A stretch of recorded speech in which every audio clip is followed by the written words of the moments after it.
Hey guys, welcome back to another video on the Inside Spurs channel. Happy Friday evening. I hope you all hope you've enjoyed today. If you've been at work, hope work's been alright. If you're not, if you've been a lazy beggar because you took some time off over Christmas, enjoy it. You deserve it.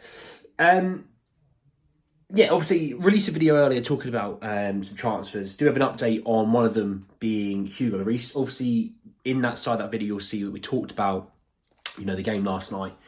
We talked about Lloris, talked about Gallagher, we talked about Vermeeren. If you haven't seen, go back, have a little watch, tell me what you think. But in this video, we're talking around the updates, obviously, on Hugo Lloris, but also two reports on Dragusin and how it may look like he might become the number one target, potentially.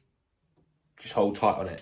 But I just want to say, if you're new, subscribe. You're very much welcome to join us for the journey. And let's jump in. Let's talk Dragusin first, okay? So this first one I saw this morning, and it's from Sport Witness, who put out that things may be getting serious. Claim from Italy that Tottenham are set to initiate contact in the next few hours for the signing. Offer now expected from Spurs.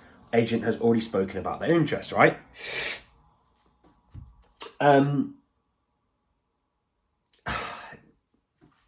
It's difficult because, look, Dragusin is a good player, right? He's a good player. He's aerially very, very dominant. I think he's been dribbled past once this season in Serie A. So he's having a very solid year for Genoa.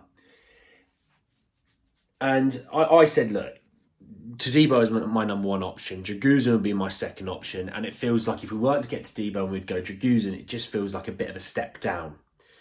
Now, all of this comes down to money. Now, I want to float a few ideas. Some of you may sit there and you might go, Andy, you're speaking absolute rubbish, mate.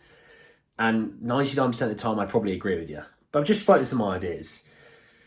Spurs haven't got a ton of money to spend in January, supposedly. We know there's more money than there actually is. Every Spurs fan knows that.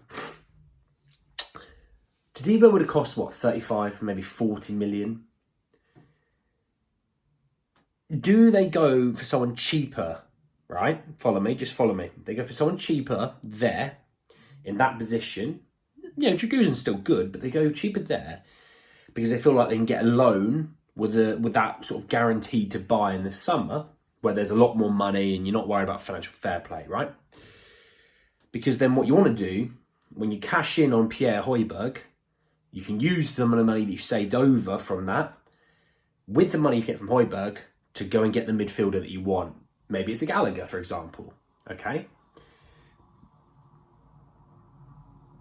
it's not outrageous to think, is it? When you do sort of dig a bit deeper on it, are they kind of going, look, we can save about 10 million here? Because I've got another report in a second to tell you about where they talk about the fee. We could save about 10 million that we can put towards our midfielder search that we can get Gallagher. Now, look, if Chelsea want 50 million, I think we could probably go elsewhere a little bit and probably get something with the similar sort of style of play, similar sort of output for cheaper. But if it's closer to 40, I think Spurs go for it, to be fair. So let me just read you this one first, though. And it came from Calcio Mercato, so that Spurs will make their first initial contact with Genoa in the next few hours to sign Radu Dragusin. Genoa are demanding 30 million euros for the centre-back. AC Milan, Roma and Atalanta all like the player, but only Napoli expected to compete with Spurs at the signing. So,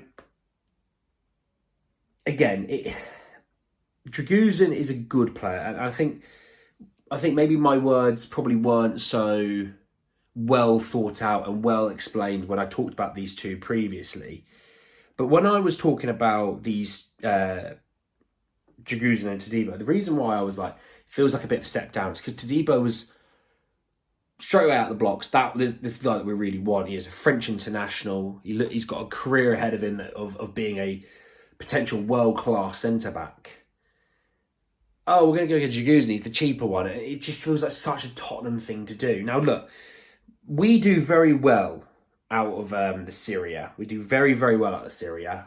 You think Vicario, you think Udogie being the two that sort of came in this season.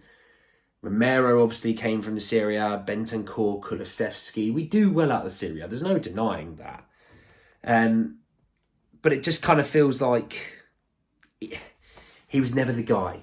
That's what it feels like to me. And it's not to say he's a good player or a bad player or anything in between. It just feels like we're settling again. Oh, Tadibo, that looks like a hard deal because of Ratcliffe. Oh, well, we'll go Dragusin. Yeah, but if you truly wanted Tadibo, and Tadibo wants Spurs, and the agent was, wanted Tadibo to go to Spurs, all those things play a massive more part than you think that Nice can do. Because Nice, at some point, will have to sit there and go, but he really wants to go to Spurs, let's just cash in on him, let's get our 35 million. And the reason why they want to go for Dragusin is 30 million euros is because it's 26 million pounds. They're saving about 10 million, potentially even more. So we'll keep an eye on that, but it kind of looks like Tadibo might still be top of the list, but Dragusin is closing the gap. That's the way I'm going to sum it up. I'm going to talk about Lloris really quickly and just finish off. And it's a here we go confirmed. Hugo Lloris to LAFC. Here we go. Verbal agreement in place between all parties. Told it's a permanent deal for Lloris, who's leaving Spurs after 11 years.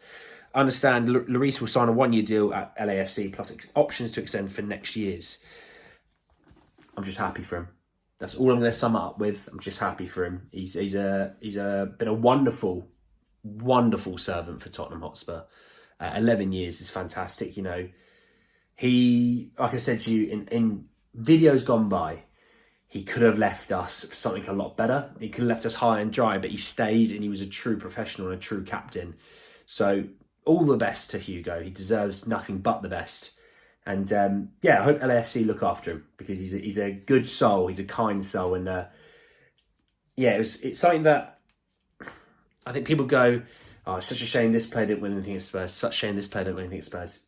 That you'd put Lloris in that. It feels such a shame that he didn't win anything at Spurs. Such a key part of us being, us climbing the ranks of being, a title challenging team for a few years, being a Champions League final team. He was such a key part to all of that. So such a shame that it ended without him winning something, but happy that he gets the move that he wants come January. But anyway, guys, that's the end of the video. Hope you enjoy it. Drop a like on the video.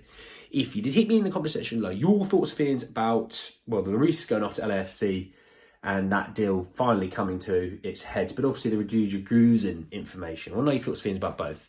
Subscribe to the channel if you're new and hit the bell notification for more. But anyway, guys, that's the end of the video. I'll see you all very, very soon. Take care, guys.